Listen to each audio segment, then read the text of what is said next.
പട്ടാമ്പിയിലെ വിവിധ ഭാഗങ്ങളിലായി അതിഥി തൊഴിലാളികളുടെ ക്യാമ്പുകളിൽ പട്ടാമ്പി എക്സൈസ് നടത്തിയ പരിശോധനയിൽ 40 കിലോയോളം നിരോധിത പുകയില ഉൽപ്പന്നങ്ങളും 579 ഗ്രാം കഞ്ചാവും പിടികൂടി.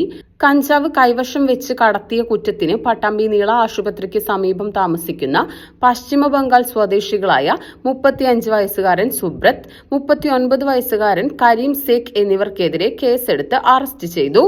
എക്സൈസ് ഇൻസ്പെക്ടർ അനീഷ് മോഹന്റെ നേതൃത്വത്തിൽ നടത്തിയ റെയ്ഡിൽ assistant excise inspector grade Vasanthakumar, Salman Rasali, സിഇഒമാരായ രാജേഷ്, നിതിൻ, ഡ്രൈവർ സുരേഷ് എന്നിവർ പങ്കെടുത്തു.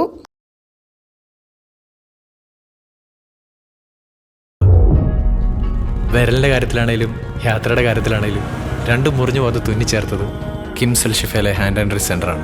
Hand and wrist centre, KIMS Al Shifa hospital, Perinthalmanna.